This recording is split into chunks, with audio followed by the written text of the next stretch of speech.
A paz de nosso Senhor Jesus Cristo, aos prezados ouvintes e irmãos, neste domingo, dia 13 de novembro, vamos dar continuidade aos nossos estudos da Escola Bíblica Dominical, deste quarto trimestre de 2022.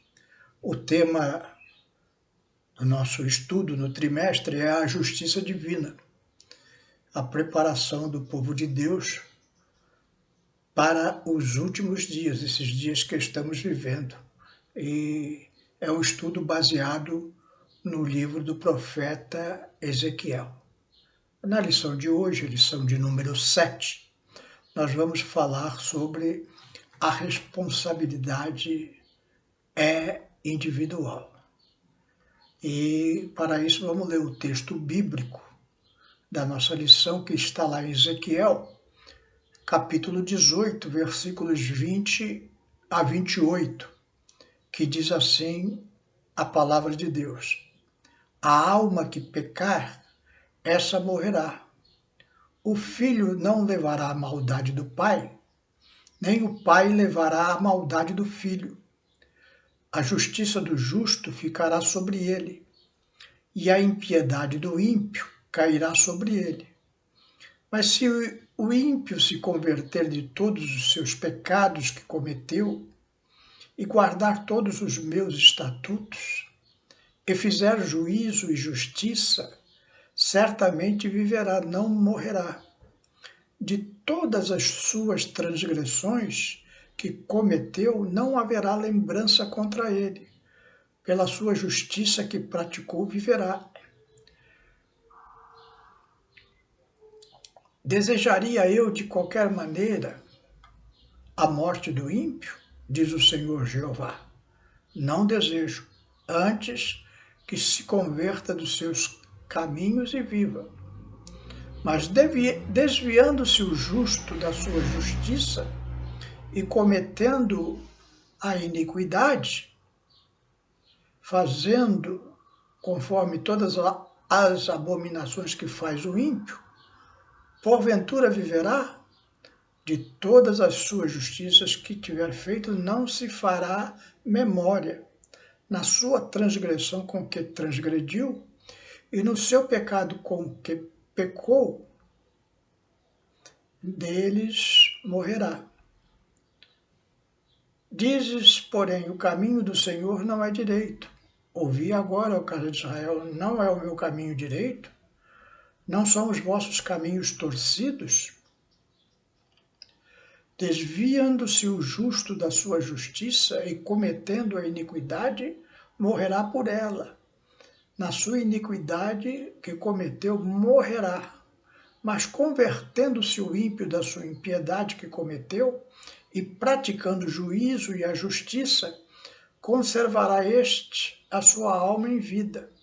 Pois quem reconsidera e se converte de todas as suas transgressões que cometeu, certamente viverá, não morrerá. Vamos fazer uma oração? Pedir a graça de Deus sobre a nossa meditação nesta oportunidade. Senhor meu Deus, aqui na Tua presença, na meditação da Tua santa palavra, Senhor, pedimos da Tua graça, Senhor, abre o nosso entendimento para as Tuas verdades, Senhor. É o que te pedimos em nome de Jesus. Amém. A verdade prática da nossa lição fala assim: para além da responsabilidade individual, a palavra de Deus se posiciona contra o fatalismo, isto é, contra a ideia de que tudo está determinado por um rígido destino. Então, muitas vezes nós usamos a frase "é da vontade de Deus" como muleta.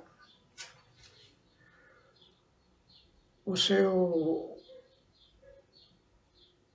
pensamento tem que estar firmado não no que imaginamos, mas naquilo que a palavra de Deus nos revela.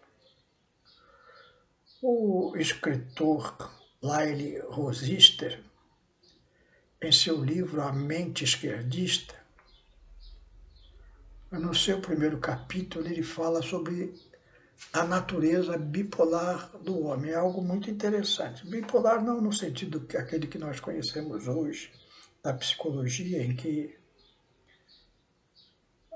há mentes perturbadas e que os psicólogos denominam que sofrem de bipolaridade. Nós,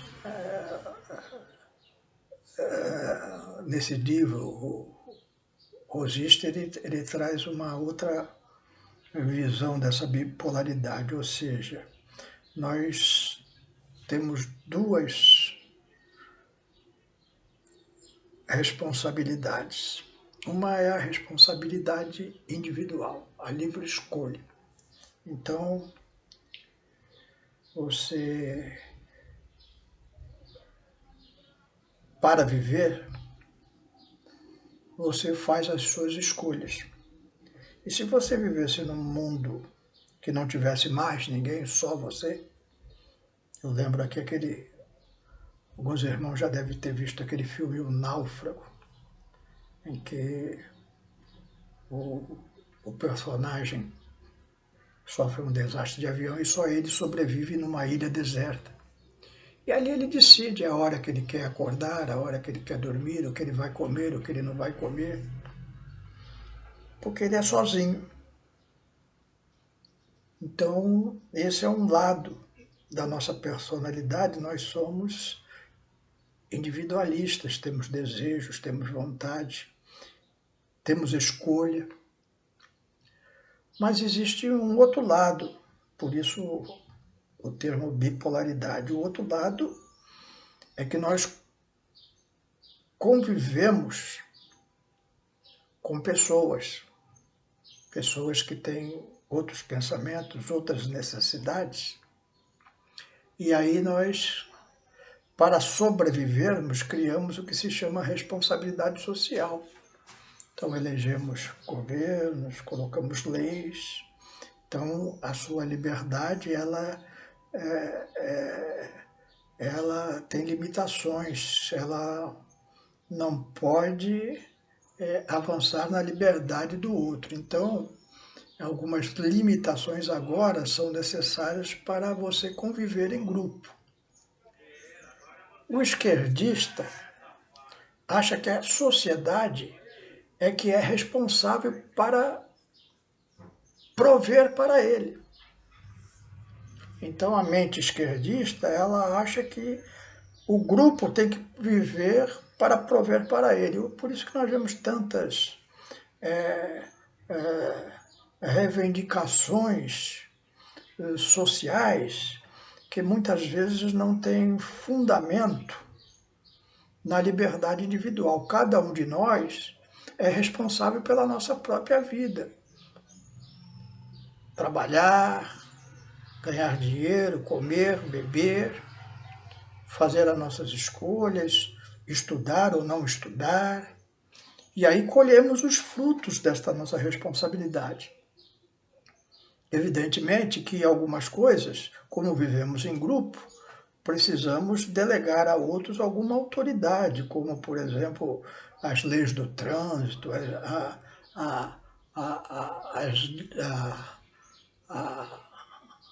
as leis criminais e etc. Essas leis que vão coibindo o abuso de pessoas que, pela sua natureza, escapam do controle de suas próprias vidas. Mas nunca é o governo responsável para prover tudo para nós. E os governos esquerdistas têm essa mente, não, tem que prover. Então, aí nós vamos até a colocação do que aquele sujeito que comete pequenos assaltos, ele faz isso porque tem necessidade de comer e a sociedade não proveu para ele comer. Não, essa ideia está completamente errada. Você tem responsabilidade individual. E você tem que prover para a sua própria vida e para os seus. O apóstolo Paulo fala, olha, aquele que não trabalha não coma. É muito claro, está falando com os irmãos. E aí eu trouxe essa introdução para trazer aos irmãos que às vezes até tem muito crente com mente esquerdista. As coisas não estão indo bem para ele, aí ele põe a culpa no parente, põe a culpa no irmão em Cristo, põe a culpa em Deus. E era isso que estavam fazendo no tempo do profeta Ezequiel. Ezequiel está dizendo, olha, vocês estão colocando, dizendo que Deus não é justo. Por isso vocês estão sofrendo essas coisas que vocês estão sofrendo. Não. Alerta ele, a salvação, ela é individual.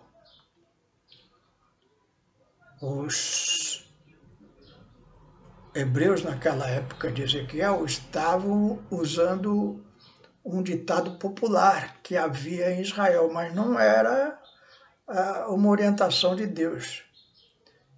Ele cita lá nesse mesmo capítulo 18, no versículo 2, que tendes vós que dizeis esta parábola acerca da terra de Israel, dizendo, os pais comeram uvas verdes e os dentes dos filhos se embotaram. Ou seja, olha, é uma consequência o que nós estamos passando por causa que os meus pais, os meus antepassados, não foram bons.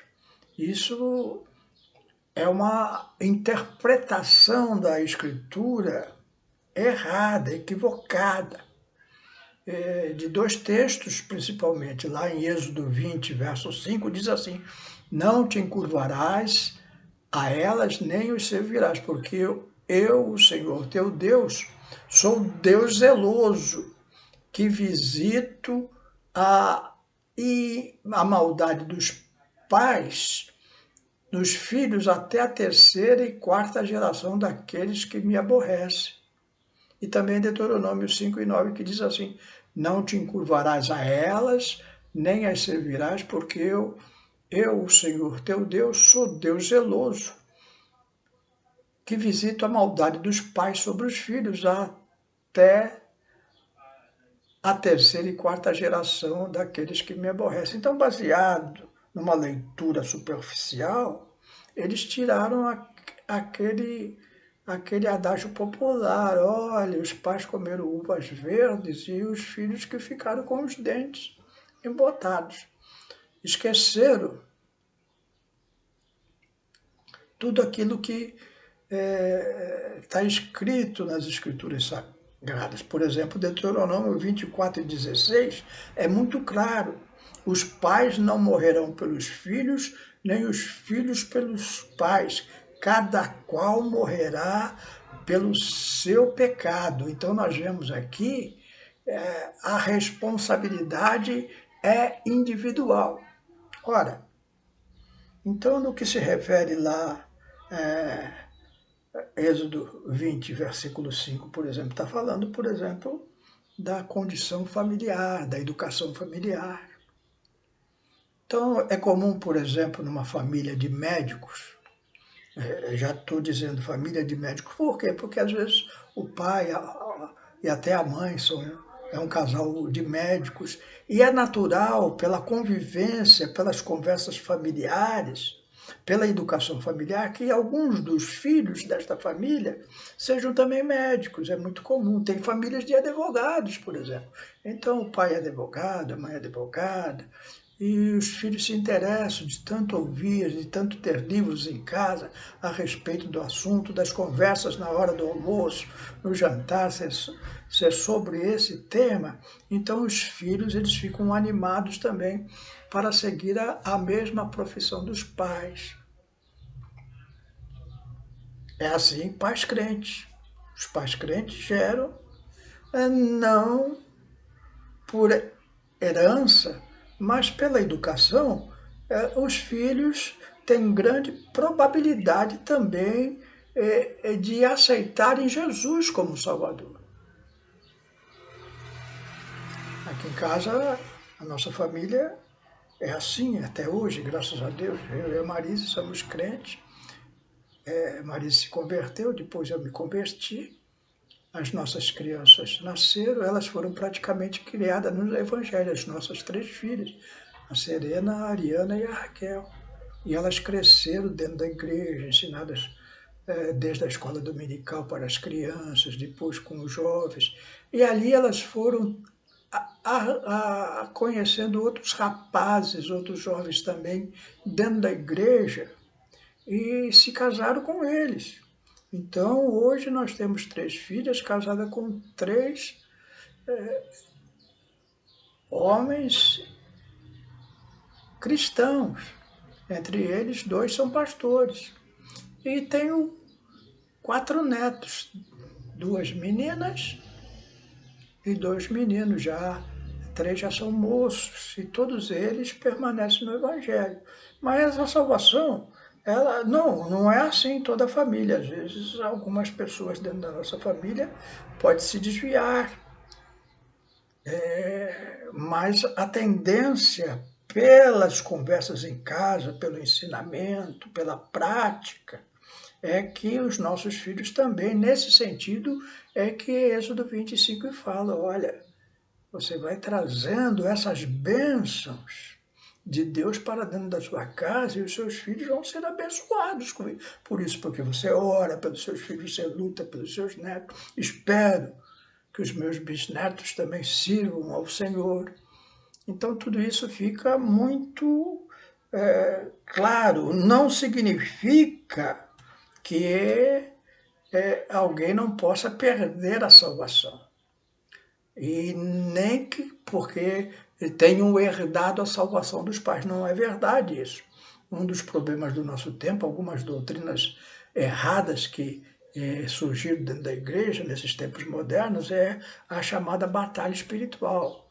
Então eles falam da maldição hereditária. Olha, você é isso porque o seu pai, a sua mãe, é um negócio meio esquerdista. Olha, você é assim porque os outros fizeram errado. Então você herdou essa maldição hereditária e nós vamos orar e vamos batalhar espiritualmente para que você seja livre dessa maldição hereditária que você tem dos seus antepassados, porque o seu antepassado era macumbeiro, porque o outro era feiticeiro, porque o outro era bruxa.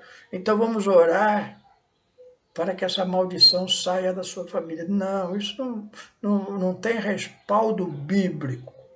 Evidentemente que tem aquela questão do ensinamento, evidentemente que famílias que foram criadas fora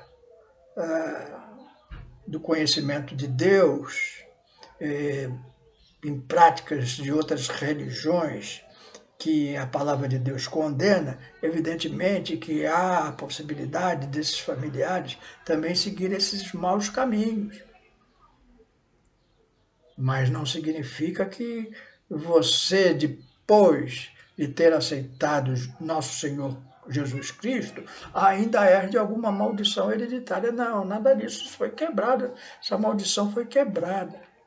Lá em 2 Coríntios 5:17 diz assim, ó, assim que se alguém está em Cristo, nova criatura é, as coisas velhas já passaram, e eis que tudo se fez novo. Então, a pessoa que encontra Jesus, não importa se o pai, se o tio, se o avô, se o bisavô, se o tataravô andaram por caminhos que desagradaram a Deus, não importa, essa pessoa aceitou Jesus como Salvador, ela está salva, está perdoada de todos os seus pecados, é nova criatura, é aquilo tudo que foi velho, tanto na sua vida, como na vida de todos aqueles que trouxeram aquelas coisas ruins para a sua casa, tudo isso foi tirado da sua vida e você é uma nova criatura. Então aqui ainda, na nossa lição, ainda tem 2 questões que eu gostaria de meditar com os irmãos. Uma pessoa muito má pode se converter? Segunda questão é: o crente pode perder a salvação? O texto de Ezequiel é bem claro quanto a isso. Ele diz aqui que pode. A alma que pecar, esta morrerá.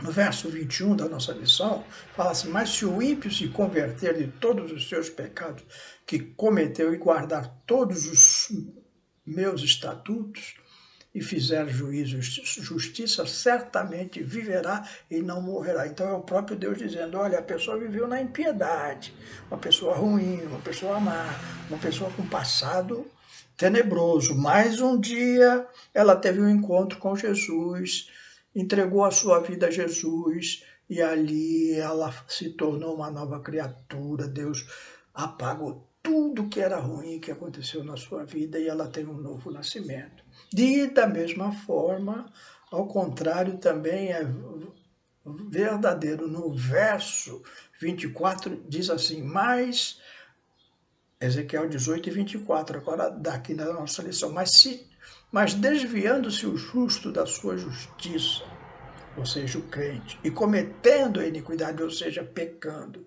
e fazendo conforme todas as abominações que faz o ímpio, porventura viverá? De todas as suas justiças que tiver feito, não se fará memória na sua transgressão que transgrediu, e no seu pecado, como pecou, neles morrerá. Então você tem uma vida sadia em Cristo, mas em determinado momento da sua vida, você dá ouvidos a Satanás e peca. Peca, como diz João, para a morte. Algo que ofende a Deus, vira as costas para Deus. Então você aí, nesse momento, você está com, não importa tudo que você tenha vivido direitinho, feito as coisas certas, mas se você errou, você vai levar para a sepultura essa condenação, a não ser que se arrependa dos seus pecados. Há a possibilidade de uma renovação espiritual, de um arrependimento e um novo ajuste com Deus. Essa questão da salvação pode se perder ou não perder, é uma questão teológica muito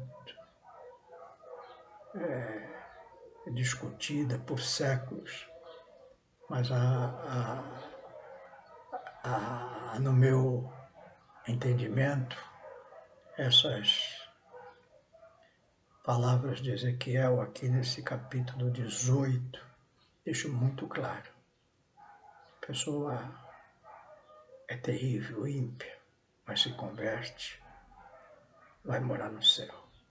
A pessoa é crente, mas no final da sua jornada comete pecado, morrerá, irá para o inferno. É isso que diz a palavra de Deus.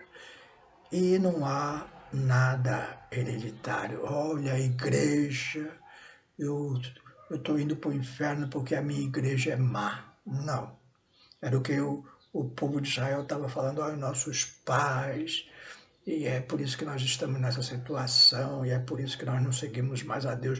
Ezequiel falou: olha, Deus está me dizendo que não é nada disso, tira isso da cabeça, vocês são responsáveis individualmente pela salvação de vocês. Israel pode ir como nação para o julgamento divino, mas aquele justo que estiver dentro desta nação, como era o próprio Ezequiel, esse se salvará. Então Deus te abençoe, que você possa guardar isso no seu coração. A salvação é individual.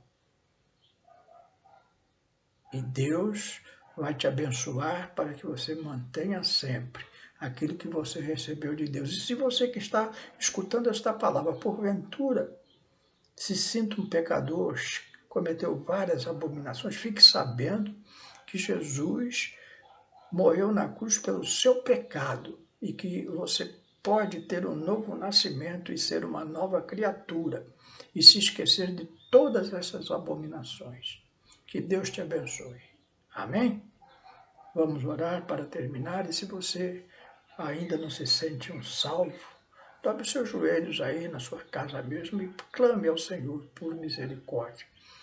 Confesse Jesus como teu Salvador, que você vai obter vitória. Senhor meu Deus, aqui diante da tua palavra, nos alegramos, Senhor, sabendo que tu provê ensinamentos, Senhor, para a nossa vida.